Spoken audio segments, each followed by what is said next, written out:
Hello dear aspirant, welcome to all of you in our channel study with Alok. देखिए छात्रों, आज हम लोग जो बात करने चल रहे हैं वो मध्य प्रदेश में पंचायती राज संस्था का जो डेवलपमेंट हुआ वो किस तरीके से हुआ, इस पर डिस्कशन करेंगे और साथ ही साथ उससे संबंधित कुछ प्रमुख अनुच्छेद जहां से हमेशा क्वेश्चन पूछे जाते हैं, इसलिए ये आज का काफी इंपॉर्टेंट टॉपिक है। इसको 1 to 1 करके समझते हुए चलेंगे। तो दो चीजें हैं, पंचायती राज से जो संस्था है उसका डेवलपमेंट कैसे हुआ और साथ ही साथ उससे रिलेटेड जो प्रमुख आर्टिकल हैं। देखिए, पंचायती राज व्यवस्था की शुरुआत जो होती है वो बलवंत राय मेहता समिति, इसके बारे में मैंने कल चर्चा किया था कि बलवंत राय मेहता समिति जो 1956 में बनाई गई थी, ठीक है, 1956 में गठित हुई थी और त्रिस्तरीय पंचायती राज व्यवस्था की हिमायती करती है, उसी की वकालत करती है और जिसकी रिपोर्ट 1957 में आई थी, ठीक है। तो दोनों इंपॉर्टेंट क्वेश्चन बनते हैं कि पंचायती राज व्यवस्था इसकी शुरुआत सबसे पहले कब हुई। तो बलवंत राय मेहता समिति जिसका गठन 1956 में हुआ था और जिसने एक साल बाद 1957 में रिपोर्ट दी और उसने त्रिस्तरीय पंचायती राज व्यवस्था की बात कही, ठीक है। अलग अलग स्थानों पर अलग अलग नाम दिए जाते हैं, लेकिन मध्य प्रदेश के अंतर में इसको ग्राम पंचायत और साथ ही साथ में पंचायत समिति अर्थात इसको जनपद पंचायत वहां पर कहा जाता है, ठीक है। तो ग्राम पंचायत, जनपद पंचायत और जिला परिषद या जिला पंचायत इसको नाम। तो तीन चीजें आपको ध्यान रखना है, एक तो ग्राम पंचायत, ये क्लियर हो गया, दूसरा जनपद पंचायत और तीसरा जिला पंचायत। यहाँ जो नाम है वो इस तरीके से है, ठीक है। जैसे यूपी के अंदर में ग्राम पंचायत, क्षेत्र पंचायत और उसके बाद में जिला पंचायत, अलग अलग नाम है, वैसे यहाँ ग्राम पंचायत, जनपद पंचायत और जिला पंचायत इस तरीके से नाम रखे गए। तो ये क्लियर होना चाहिए, क्योंकि जनपद पंचायत लिख करके आ जाता है तो लोगों को लगता है कि जनपद पंचायत का मतलब जिला पंचायत हो गया और वो सबसे उच्च को मान बैठते हैं, तो जहां पर गड़बड़ हो जाता है। तो ठीक है, हाई लेवल पर जो है जिला पंचायत है, मध्यम लेवल पर जनपद पंचायत है और सबसे लोअर लेवल पर ग्राउंड स्तर पर, स्थानीय स्तर पर वो ग्राम पंचायत है। तो ये हमें लग रहा है कि क्लियर हो गया। यानी 56 में ये शुरुआत होती है, जो कमेटी बनती है 57 में रिपोर्ट देती है, ठीक है।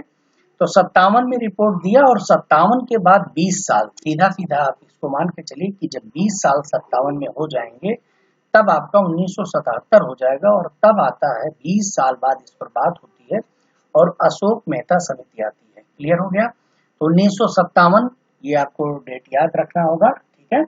और 57 के बाद 20 साल यानी 1977 में अशोक मेहता समिति बनती है और जो 2 स्तरीय पंचायती राज की वकालत करती है, सीधा सीधा वो कहती है जिला परिषद होना चाहिए और मंडल पंचायत होना चाहिए, ठीक है। तो जिला और मंडल पंचायत की बात करते हैं, ये जो ग्राम पंचायत है इनकी बात नहीं करते। तो अशोक मेहता समिति 1977 द्विस्तरीय पंचायती राज सिस्टम की बात करते हैं।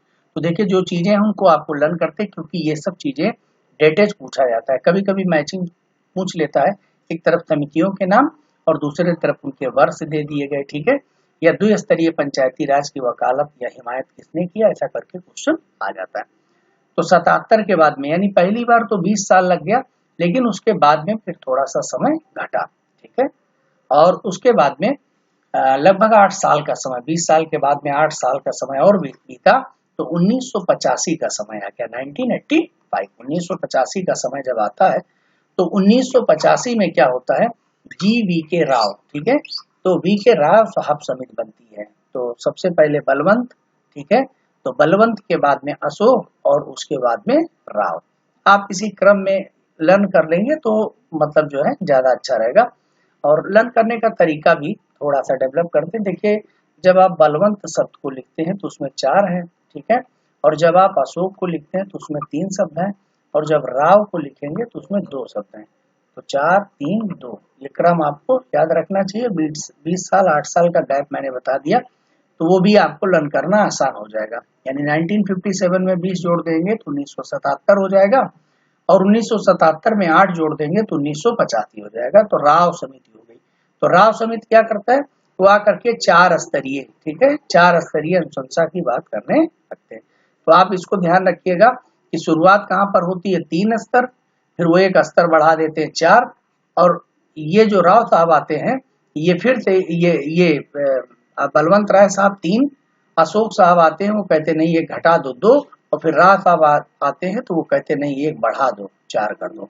यानी बलवंत जी की जो बात है वो 3 से 1 घटता है और राव साहब आकर के एक बढ़ा देते हैं। तो इसको ध्यान रखना है आपको इस सिस्टम को, ठीक है। तो राव साहब ने क्या किया कि 4 स्तरीय पंचायती राज व्यवस्था की अनुशंसा की थी।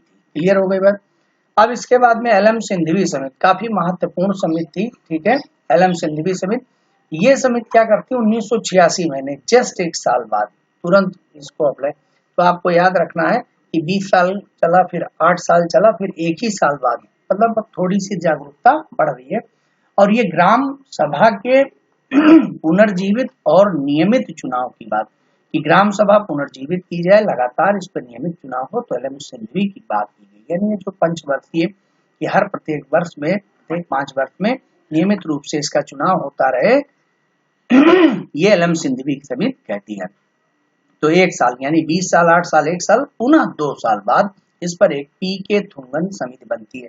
ये छात्रों काफी महत्वपूर्ण है, इसके बारे में कई बार पॉलिटिकल के अंदर में क्वेश्चन पूछा भी गया है, और यह क्वेश्चन जो है आपके नेट में भी पूछा गया है कि पंचायती राज समितियों में कमियां जो थी उनके सुधार को लेकर के कौन सी समिति बनी हुई थी। यानी अब धीरे धीरे करके नियमितकरण हो रहा है। तो पी के थुंगन समिति ने क्या किया 1988 में पंचायत समितियों में कमियों को सुधार करने की बात की। और इसके बाद में राजीव गांधी की सरकार थी, तो राजीव गांधी जी के नेतृत्व में क्या हुआ कि एक समिति बनी हुई थी 1989 में, 1 साल बाद, ठीक है। पुनः 1 साल बाद एक जो है क्या होता है, एक समिति बनती है 1989 में। और इसने क्या किया कि स्थानीय स्वशासन का पुनर्निर्माण, इसीलिए कहा जाता है कि स्थानीय स्वशासन का पुनर्निर्माण राजीव गांधी जी के समय में ये स्टार्ट हुआ, ठीक है। तो ये भी आपको ध्यान रखना है। अब इसके बाद में क्या हुआ, क्योंकि काफी कुछ ग्राउंड मिल गया था कि स्थानीय स्वशासन का पुनर्निर्माण केंद्र स्तर पर बात चल रही थी, इसीलिए संसद स्तर पर एक संसदीय समिति बनी 1989 में, उसी वर्ष, ठीक है। और 66वां संविधान संशोधन किया गया, और जिसके तहत संवैधानिक दर्जा की व्यवस्था की गई कि ये जो पंचायती राज व्यवस्था है इसको कॉन्स्टिट्यूशनल बना दिया जाए, ठीक है। मतलब पूरे राज्य में, पूरे देश में इसको लागू किया जाए। और फाइनली क्या हुआ कि 73वां संविधान, यानी 66वां संविधान संशोधन हुआ। उसके बाद जब 73वां संविधान संशोधन 1992 कई बार आता है, ठीक है, तो 73वां और 74वां संविधान संशोधन बार बार कहता रहता है। तो 73वां संविधान संशोधन ये ग्राम पंचायत और 74वां नगर निकाय है, लेकिन यहाँ चूंकि हम ग्राम पंचायत की बात कर रहे हैं इसलिए 73वां संविधान संशोधन 1992 ये जब पारित हो जाता है, इसने पंचायती राज को कानूनी और संवैधानिक दर्जा प्रदान कर दिया।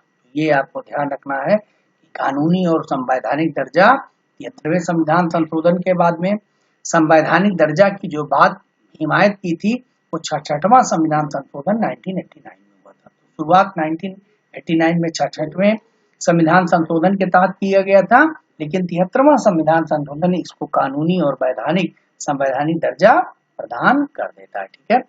और फाइनली होता क्या कि 30 दिसंबर 1993 को मध्य प्रदेश पंचायती राज अधिनियम, क्योंकि जब केंद्र में ये लागू हो जाता है, यानी केंद्र में इसको इम्प्लीमेंटेशन की बात कर दी जाती है, कानून बन जाता है 1992 में, ठीक है। तो 73वां संविधान संशोधन जब 1992 और ये 93 में पूरा लागू कर दिया जाता है, तो 30 दिसंबर 1993 को मध्य प्रदेश पंचायती राज शासन अधिनियम भी बन जाता है। यानी मध्य प्रदेश अपने स्तर से बना लेता है, जैसे यूपी अपने नामों से बनाता है, ऐसे एमपी ने अपने ग्राम पंचायत, जनपद पंचायत, उसके बाद में जिला पंचायत, इस तरीके से।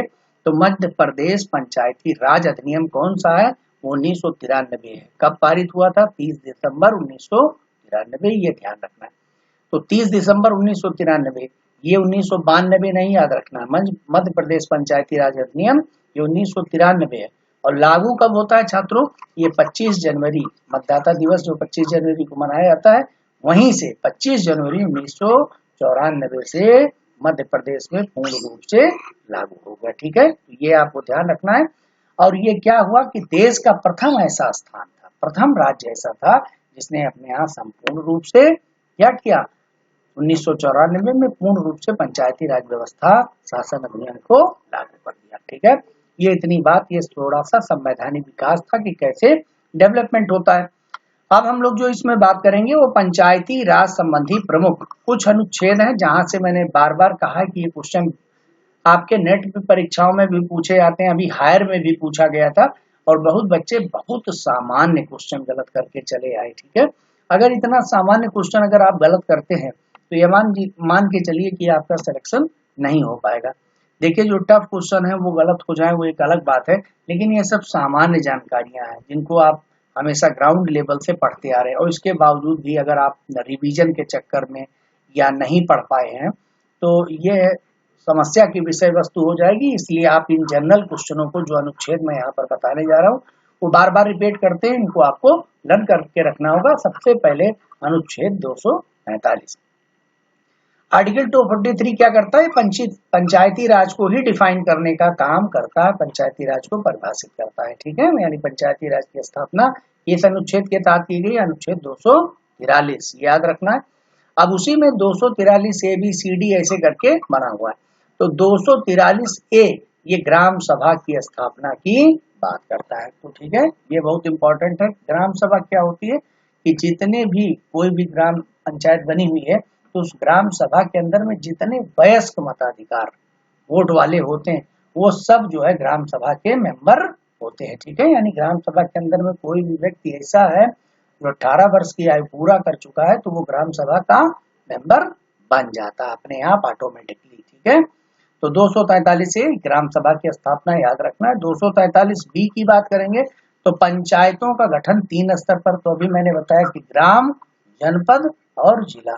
ठीक है, ग्राम पंचायत, जनपद पंचायत, जिला पंचायत, ये बार बार आपको इसको याद करके रखना है। ठीक है, जैसे यूपी के अंदर में ग्राम पंचायत, क्षेत्र पंचायत है ना, जिला पंचायत कहते हैं, लेकिन वहां ग्राम जो पंचायत, जनपद पंचायत और जिला पंचायत। अब उसके बाद में आ जाता है कि सी नंबर 243 सी, ये पंचायतों की संरचना की, पंचायत में कौन कौन रहेगा, सरपंच रहेंगे, उप सरपंच रहेंगे। ठीक है, तो इस तरीके से भी यहाँ पर व्यवस्था, या जिला अध्यक्ष रहेंगे, उप जिला अध्यक्ष रहेंगे, तो उनका चुनाव कैसे होगा। ठीक है, किसका चुनाव डायरेक्ट प्रत्यक्ष विधि से होगा, किसका अप्रत्यक्ष विधि से होगा, इन सब चीजों की बात जो है 243 के अंदर में की गई। साथ ही साथ में मोस्ट इंपॉर्टेंट जो लगातार 243 डी जो पंचायतों में आरक्षण की बात करता है। तो मैंने अभी कल ही बताया था कि पहले तो आरक्षण कम था 33% महिलाओं के लिए, लेकिन बाद में बिहार जो हो गया, उत्तराखंड हो गया है ना, और मध्य प्रदेश हो गया, ये 50% आरक्षण कर दिया है। ठीक है, तो ये बड़ा सब इंपॉर्टेंट चीजें हैं। तो आरक्षण, जो भी आरक्षण की बात है वो 243 डी में, तो आप इसको इंग्लिश वर्जन में इसको याद रखिएगा क्योंकि इसमें ABCD और टा या रा लिख करके आ जाता है। तो आप एक इंग्लिश में 243 डी जो है वो क्या करता है, डिवाइड करता है, सीट को डिवाइड। ठीक है, आप ऐसे करके लर्न करना, डी से डिवाइड ऐसे लर्न कर लीजिए। तो डिवाइड क्या हो गया, सीट डिवाइड हो गया, तो इसको मतलब क्या हो गया, सीट डिवाइड कौन करेगा, आरक्षण के माध्यम से डिवाइड। ठीक है, तो 243 डी क्योंकि उसमें आता है ए है, बी है, सी है, डी है, ई है, के है।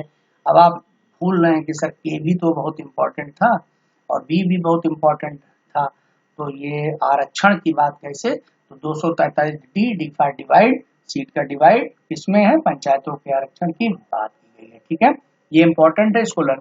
इसी में हम बात करेंगे 243 ई की बात करेंगे तो पंचायतों की अवधि की बात की गई है। ठीक है ना, इनका टेन्योर कब होगा, तो ये तीनों स्तर पर 5 साल के लिए होते हैं। ठीक है, पूरे राज्य में इस तरीके से पूरे देश के अंदर में जितने भी राज्य 5 साल के लिए व्यवस्था की गई। तो टेन्योर 243 ई। ठीक है, कितना टेन्योर है उसकी बात 243 ई।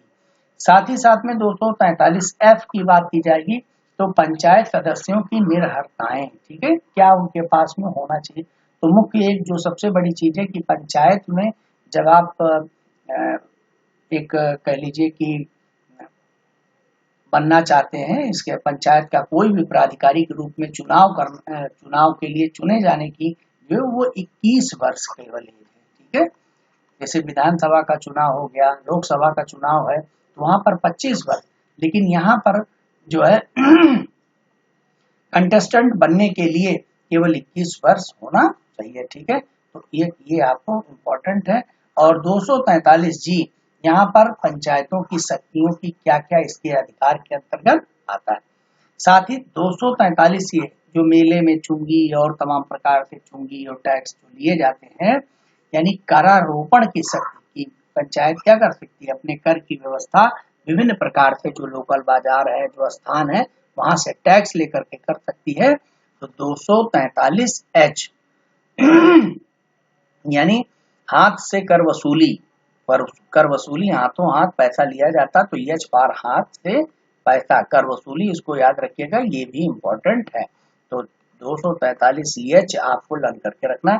साथ ही साथ में 243I मोस्ट इम्पोर्टेंट, राज्य वित्त आयोग, यानी इस जो पंचायती राज व्यवस्था के अंतर्गत जो भी काम होता है, ठीक है, जैसे मनरेगा का काम चल रहा है, जिला पंचायत लेवल पर चल रहा है, जनपद पंचायत लेवल पर चल रहा है, तो जो भी फंडिंग आती है उसके लिए राज्य वित्त आयोग बना हुआ है, ठीक है, मोस्ट इम्पोर्टेंट है, लगातार पूछा गया है। और 243I में है, ठीक है, तो आई फॉर इनकम, सीधी सी बात है, आई से क्या होगा, इनकम, तो इनकम ही क्या है, वित्त है, फाइनेंस, ठीक है, तो ये भी आपको याद हो गया। हैंड मतलब हो गया कर लगाना है, ठीक है, हाथ में पैसा लेना है, तो ये आपको हो गया। और साथ ही साथ में आपने देखा होगा कि 243J ये लेखाओं का संशोधन करता है, कि जो भी लेखा जोखा उनका संशोधन, एडिटिंग, ये सब काम करता है, लेकिन ज्यादा वो इम्पोर्टेंट नहीं। लेकिन आई तो बहुत बार पूछा गया, इसको ध्यान रखना। 243K ये लास्ट है आपका। ये क्या करता है कि ये पंचायत के लिए, पंचायत हेतु राज्य निर्वाचन आयोग, यानी जो पंचायतों का चुनाव होता है वो राज्य निर्वाचन आयोग कराता है, जबकि लोकसभा और विधानसभा के चुनाव जो होते हैं वो निर्वाचन आयोग कराता है, ठीक है, निर्वाचन आयोग यानी केंद्रीय निर्वाचन आयोग। तो केंद्रीय निर्वाचन आयोग वो एक अलग चीज होती है, उसको याद रखिएगा, वो 324 होता है भाई छात्रों, ठीक है, यानी आर्टिकल 324 अगर होगा तो वो केंद्र वाला निर्वाचन आयोग बनेगा, और ये जो राज्य में होता है वो 243। तो देखा जाए तो ये आपको ध्यान रखना है कि यही 4 उठा करके इधर 243 यानी 3 उठा करके लास्ट में लगा दिए तो 243 हो जाता है, 324 रहेगा, तो इसका मतलब केंद्र का जो चुनाव आयोग है, जो इस समय वर्तमान में लोकसभा का चुनाव चल रहा है, या मुख्यमंत्री के लिए विधानसभा का जो चुनाव चलता है, उसके लिए केंद्रीय लेवल का जो चुनाव आयोग होता है। लेकिन जो पंचायती राज व्यवस्था है, नगर निगम के चुनाव हैं, उनके लिए राज्य निर्वाचन आयोग होता है, और वो 243 के होता है।